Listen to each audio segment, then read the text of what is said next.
genes only plays about 5% of obesity in America. Now, what that means is let's take 100 obese children, only 5 of them may have a genetic issue or defect. So how do you explain the other 95% or 95 children that are obese?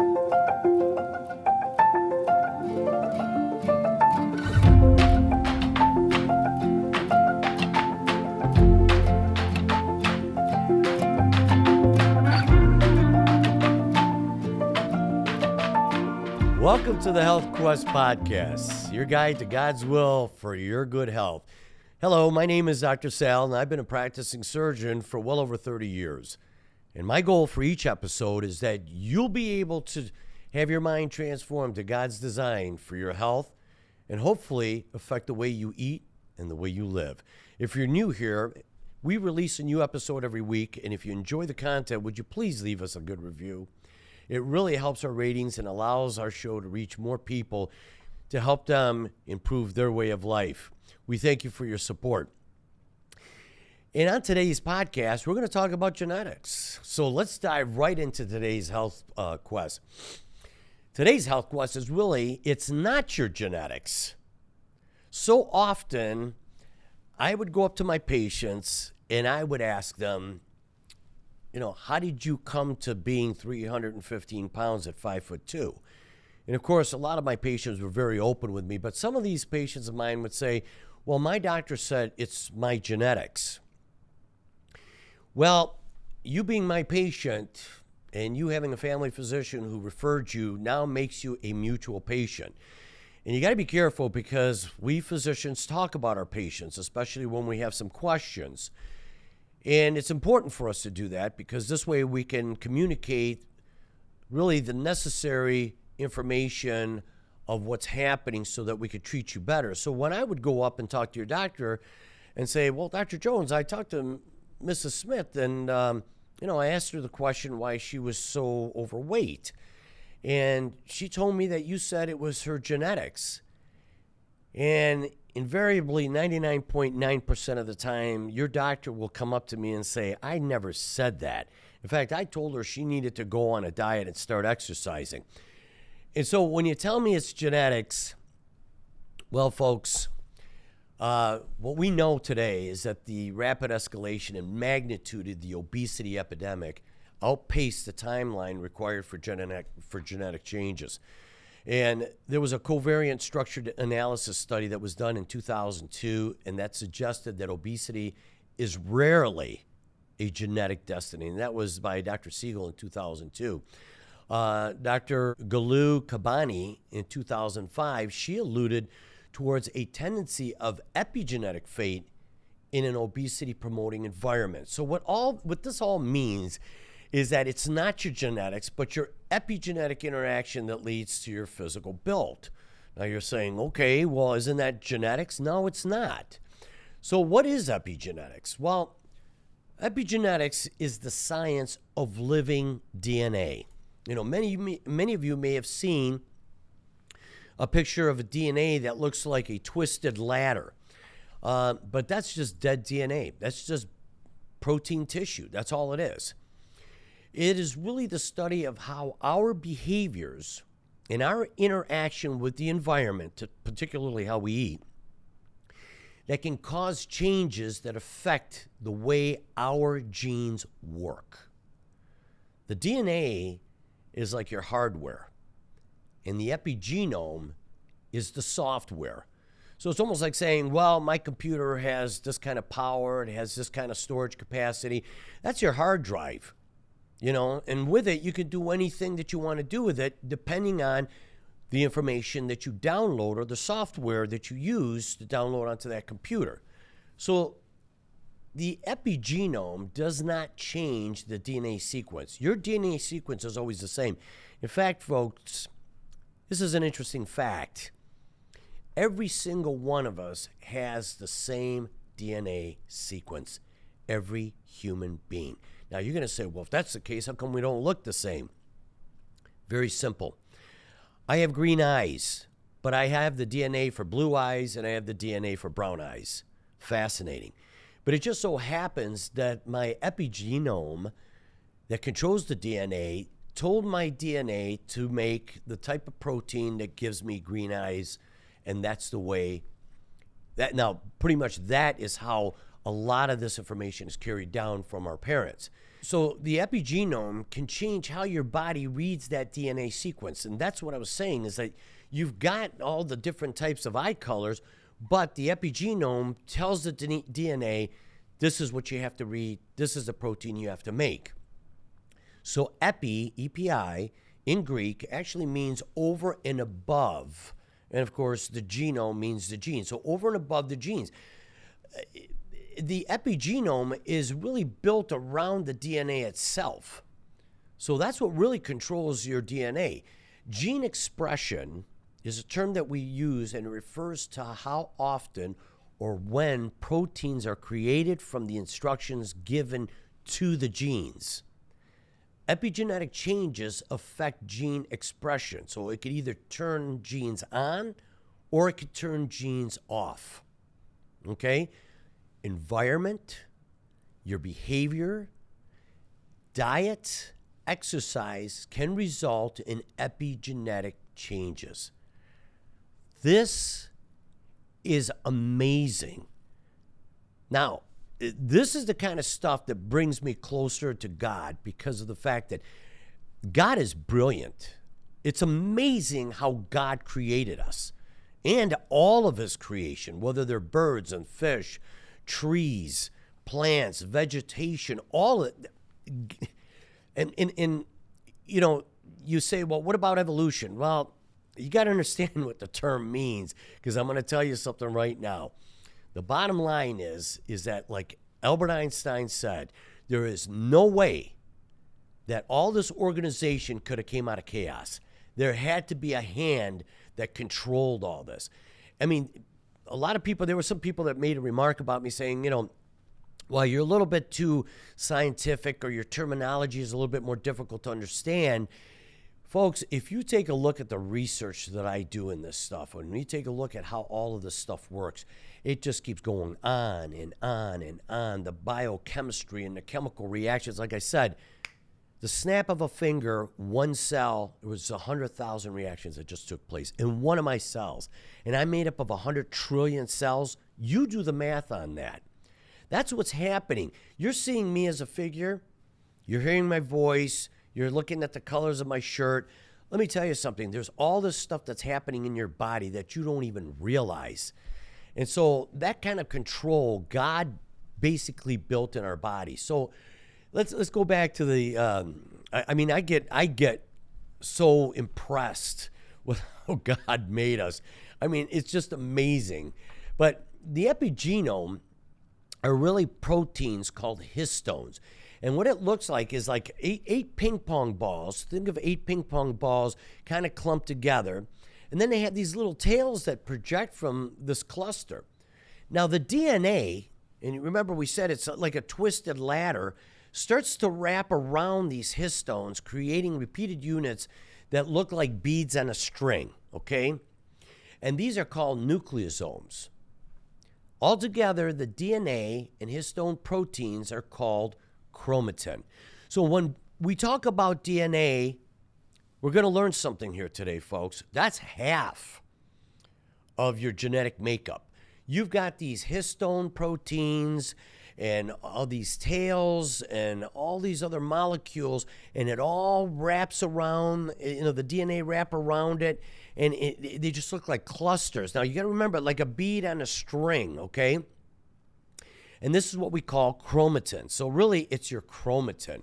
So when these beads on a string are wound tightly together, the DNA, so picture the DNA as that string in between the beads. So when it's wound tightly and the histones are close to each other, then the DNA is not exposed and the genes are turned off, and gene expression or protein production cannot occur.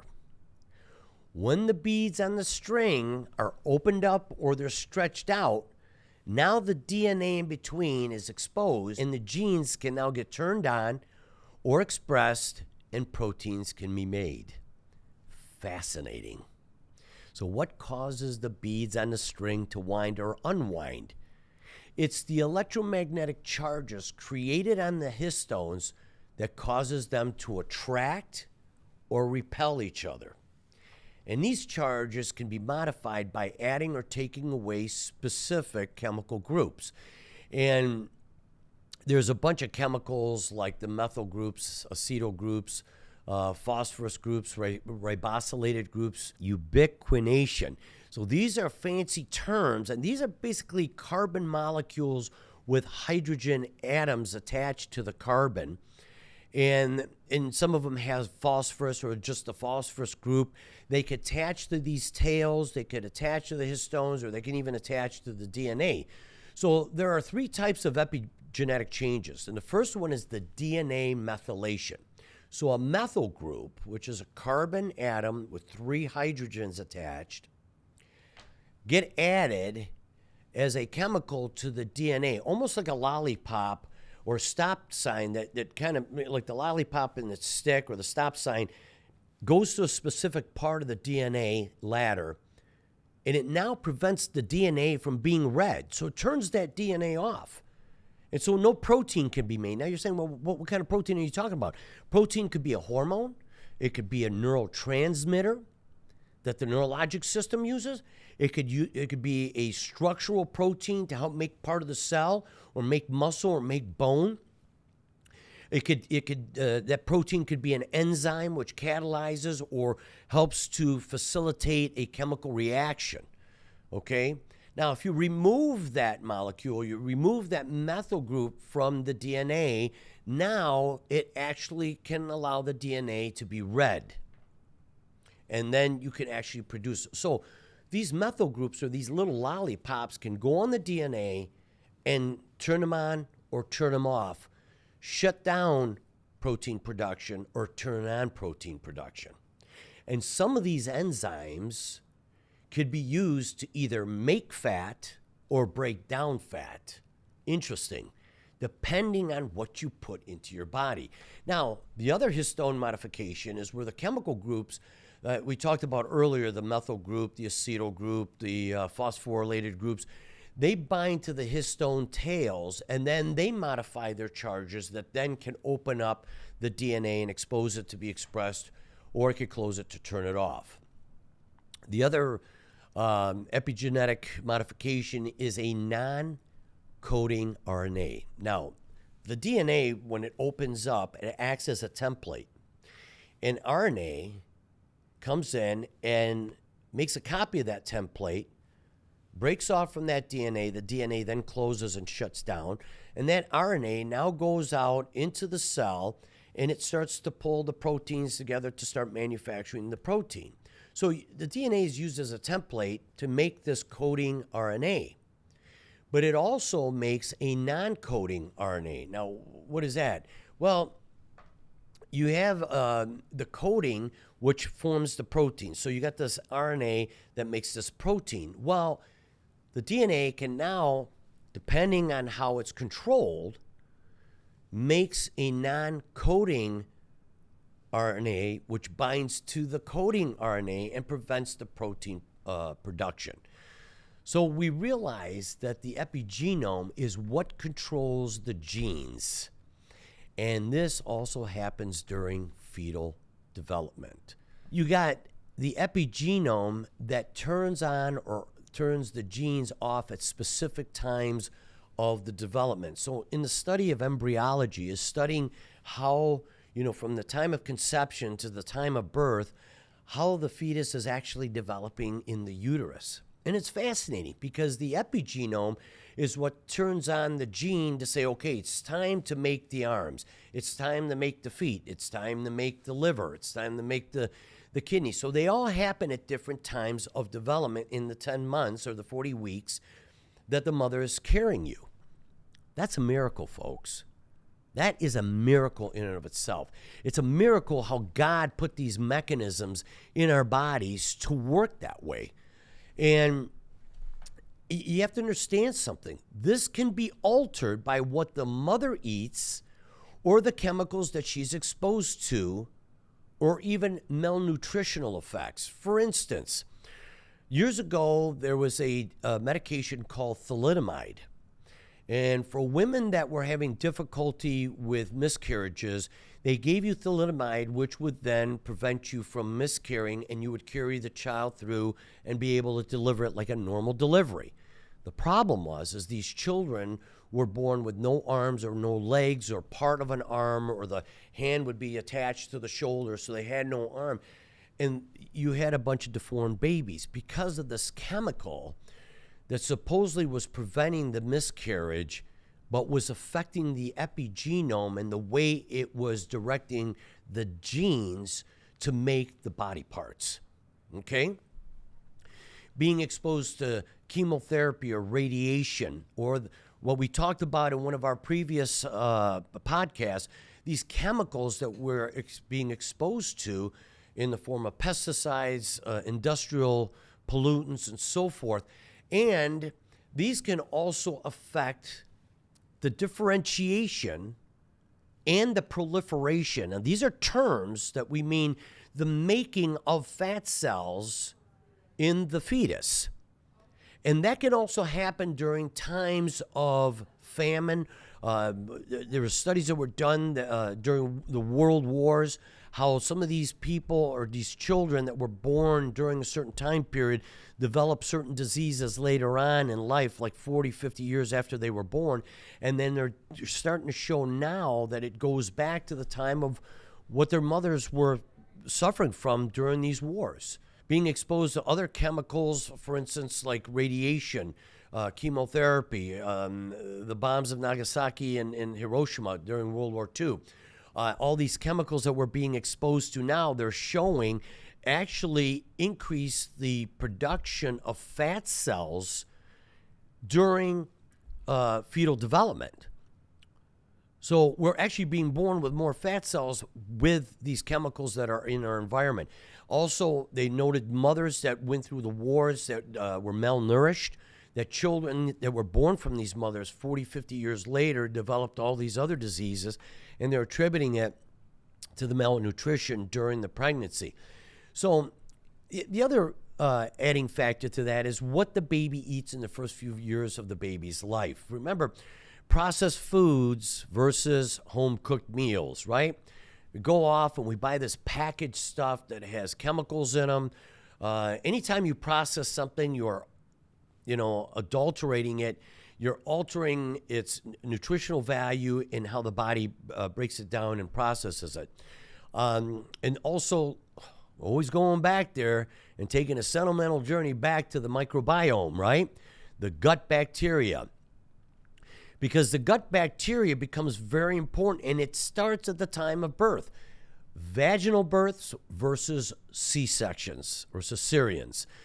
As the child is going down the birth canal, it's taking in bacteria that actually then gets stored in the intestines, which is actually beneficial for the child, and they're getting the good bacteria versus a child that's born cesarean, which bypasses that birth canal and now doesn't get those bacteria. Now, I've heard some nurses complain like, oh, we're taking a swab off the birth canal and we're putting it in the baby's mouth so they can, that's stupid. And I'm like, you don't even know what that's about. I mean, people make these remarks sometimes. It's like, well, if it doesn't hurt you and it can benefit you, why not do it? Breast milk, the human milk oligosaccharides, okay? Those are the fibers that actually help. Those are the prebiotics, which actually help the good bacteria to grow in the intestinal lining. So therefore, you get these good bacteria during the birth, and now you're feeding it with human breast milk. The other beauty about breast milk is that it contains colostrum, which helps to develop the immune system for the child. You see, all these mechanisms were bestowed upon us by God. Now, you want to compare that to formula. The problem with the formula is that it uses a sweetener called corn syrup. Remember the high fructose corn syrup? Well, folks, and we're going to go over high fructose corn syrup in another podcast, but I'll describe how it gets broken down into the liver and causes non-alcoholic fatty liver disease, which is cirrhosis of the liver. It breaks it down just like alcohol. And this is what we're feeding our children. Now, I can understand that, sometimes mothers, they can't lactate, they can't produce, regular milk, and you have to give them a substitute. Well, there are other things that we can give them that is natural that will help with the development of the child. So all of these factors taken into consideration, you can never say it's your genetics. Now, somebody told Jack LaLanne years ago, they said, well, Jack, take a look at the